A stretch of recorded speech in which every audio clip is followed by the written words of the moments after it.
Assalamualaikum warahmatullahi wabarakatuh. Perkenalkan, nama Nadia Nandita Alfian, NIM 86063677, Program Studi Pendidikan Guru Sekolah Dasar Universitas Terbuka. Di sini saya akan melaksanakan tugas video dengan mata kuliah Literasi Karakter Kepramukaan. Baik, di sini saya sudah membuat lembaran RPP penguatan profil pelajar Pancasila dengan tema bagaimana salam hormat pramuka yang baik dan benar.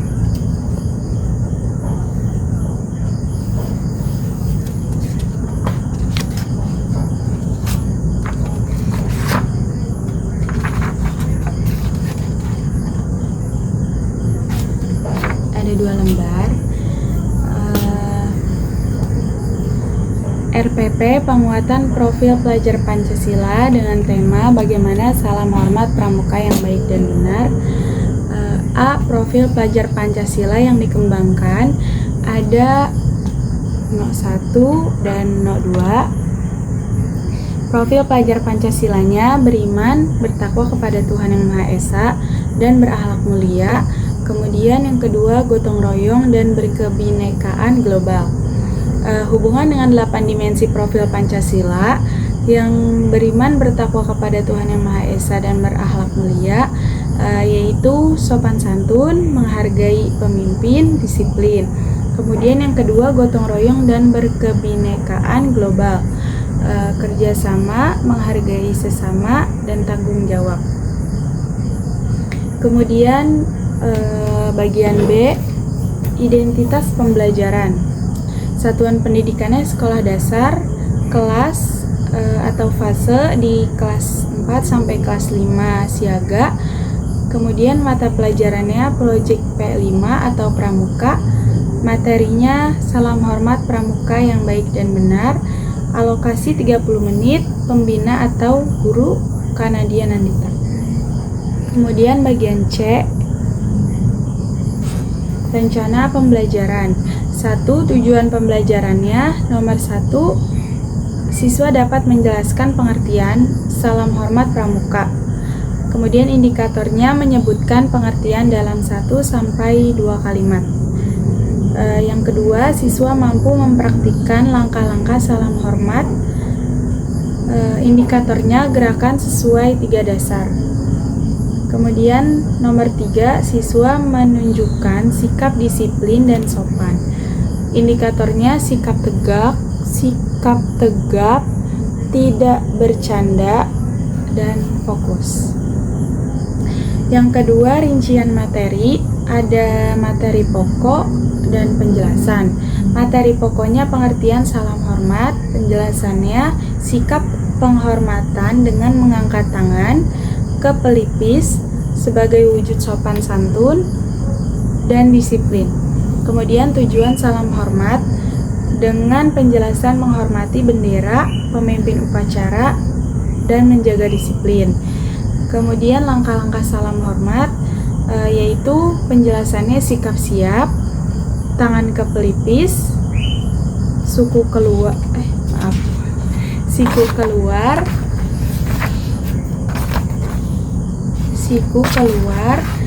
kemudian yang terakhir badan tegap, pandangan lurus ke depan. Yang ketiga, kegiatan pembelajaran.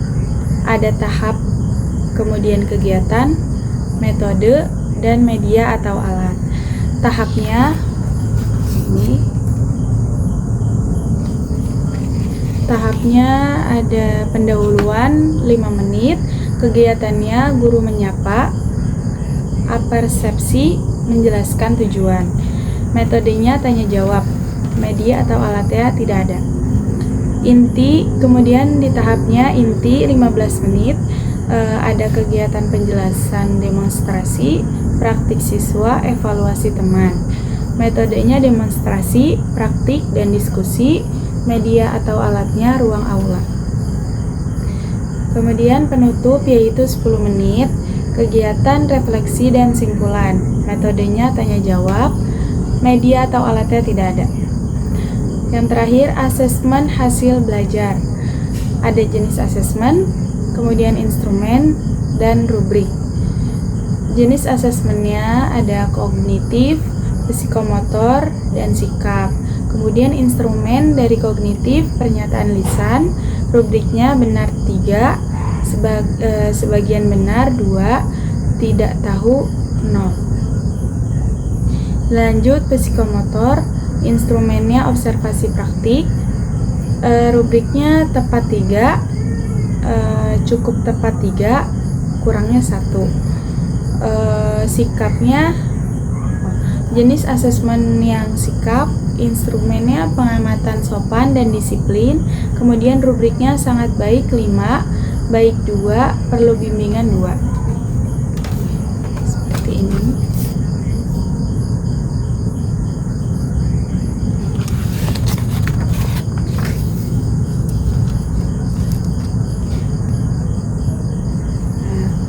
Ini lembaran RPP dalam penguatan profil pelajar Pancasila yang saya buat. Terima kasih. Dan dari hasil observasi saya kemarin, ada beberapa kasus karakter yang terjadi pada anak, diantaranya yaitu anak kurang disiplin pada saat kakak pembina menjelaskan dan menyampaikan materi, anak tidak mendengarkan dan sibuk sendiri, ada yang bercanda dan tidak memakai atribut pramuka lengkap.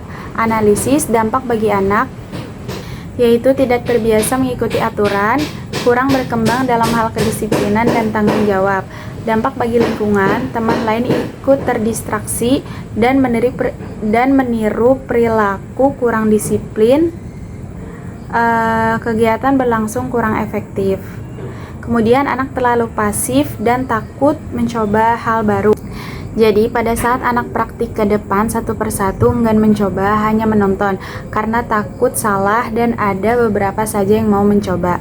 Analisis dampak bagi anak, perkembangan keberanian dan keterampilan terhambat, sulit maju dalam kegiatan seperti lomba. Dampak bagi lingkungan, ketika berkegiatan yang berkaitan dengan regu akan membuat penilaian regu bisa lebih rendah. Kemudian anak kurang konsentrasi atau intens karena masih ada anak yang hanya diam melamun dan tidak memperhatikan pembicara di depan pada saat menyampaikan materi, bagaimana salam hormat pramuka yang baik dan benar.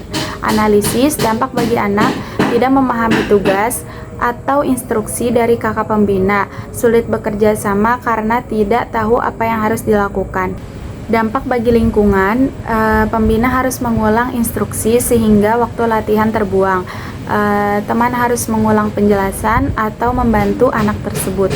Untuk selanjutnya yaitu penjelasan individu yang sehat menurut ketiga model atau pakar membahas tentang kepribadian yang sehat. Menurut Sigmund Freud, individu yang sehat adalah individu yang egonya kuat, mampu menyeimbangkan dorongan ID, tuntutan superego dan kenyataan eksternal, sehingga dapat mengatasi kecemasan dan berperilaku secara adaptif. Kemudian menurut Fritz Perls, individu yang sehat adalah individu yang sadar diri hidup saat ini dan mampu mengekspresikan kebutuhan secara jujur serta bertanggung jawab atas dirinya sendiri.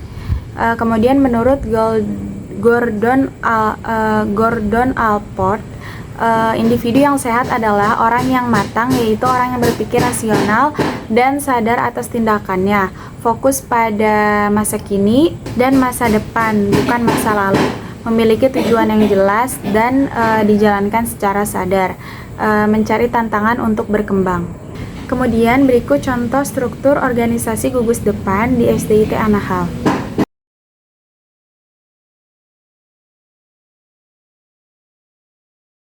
Selanjutnya saya akan melakukan video dengan anak-anak untuk membacakan Trisatya dan Dasa Dharma. Assalamualaikum warahmatullahi wabarakatuh.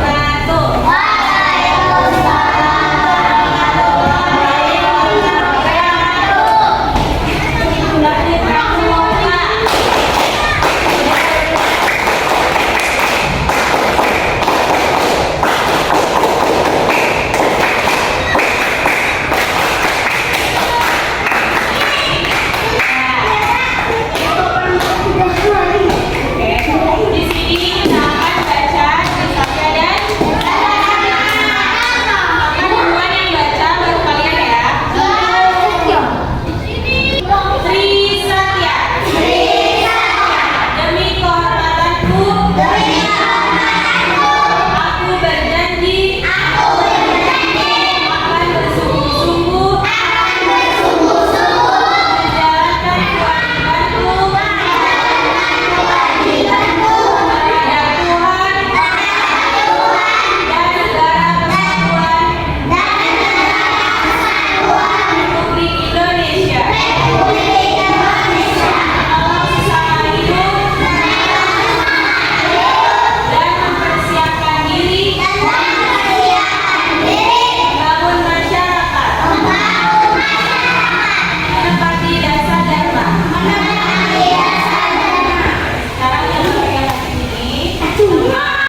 pendekatan yang saya pilih adalah humanistic dan experiential learning atau pelajaran berbasis pengalaman.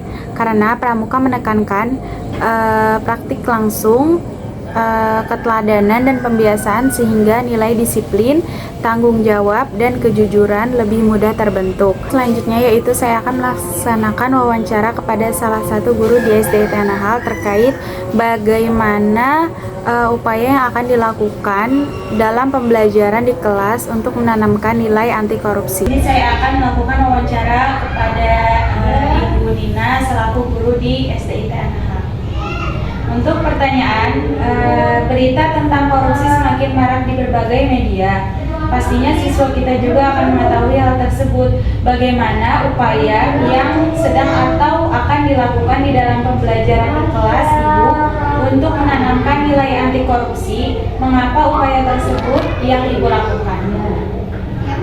Upaya yang saya lakukan untuk menanamkan nilai anti korupsi di kelas dengan memberi keteladanan dengan selalu jujur, disiplin, dan transparan, terus diskusi khusus sederhana tentang perilaku, lalu siswa diajak menentukan mana yang benar dan mana yang salah. Terus upaya yang saya lakukan terhadap murid tersebut adalah anak lebih mudah memahami anti korupsi, nilai anti korupsi melalui contoh dan kebiasaan nyata, bukan hanya tentang teori. Kegiatan pramuka bersifat aktif sehingga nilai kejujuran dan disiplin dan tanggung jawab dapat langsung dilakukan.